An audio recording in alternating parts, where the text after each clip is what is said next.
में बड़ा अपडेट यह है कि ज्ञान बिंदु कोचिंग संचालक रोशन आनंद का पुलिस को अल्टीमेटम।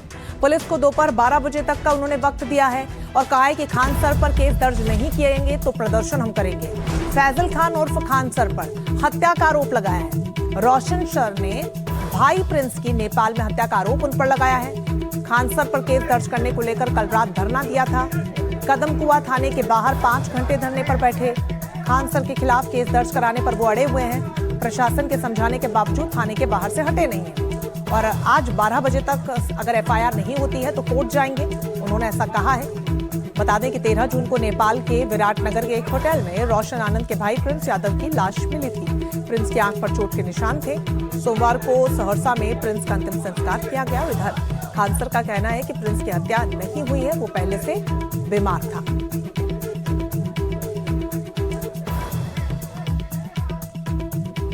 कहा जा रहा है आपसे?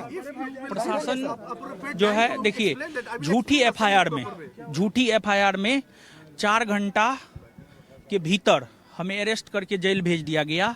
लेकिन सही एफआईआर, जब सही बात हो रही है तो फिर हमारा एफआईआर दर्ज नहीं हो रहा है। और अगर आज एफआईआर दर्ज नहीं होता है तो हमको न्याय नहीं मिलेगा, हमारे भाई को न्याय नहीं मिलेगा, हमारे परिवार को न्याय नहीं मिलेगा। हम बर्बाद हो चुके हैं, हमारा पूरा परिवार बर्बाद हो चुका है, हमारा पूरा करियर बर्बाद हो चुका है।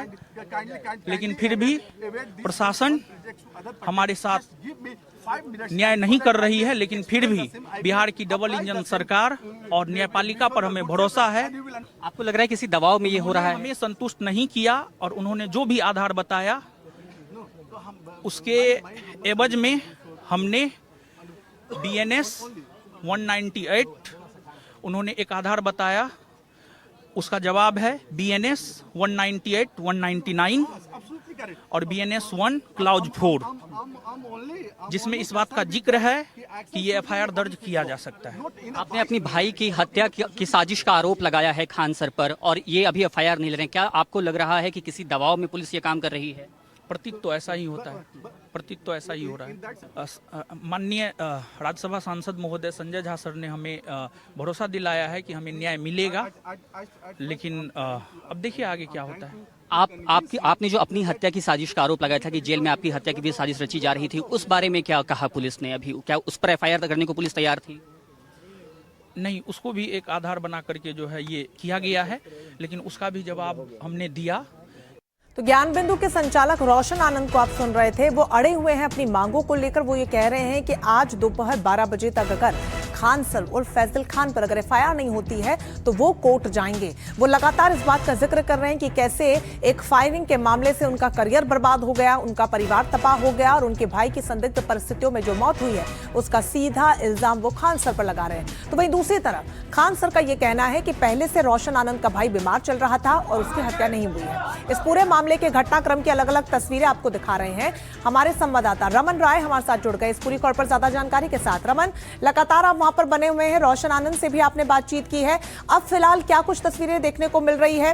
एफआईआर दर्ज होने को लेकर अल्टीमेटम भी उन्होंने दे डाला है। रमन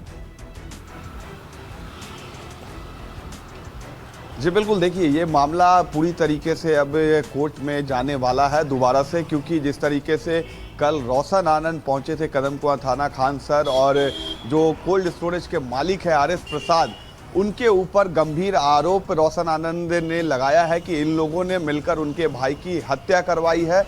और इसी मामले में एक नया एफआईआर दर्ज करवाने कल वो गए थे, लेकिन उनके एफआईआर को नहीं फाइल किया गया है और उनकी बात पटना के IG जितेंद्र राणा से हुई है। उन्होंने 12 बजे तक का वक्त उन्हें दिया है आज कि आज 12 बजे तक उनका एफआईआर ले लिया जाएगा।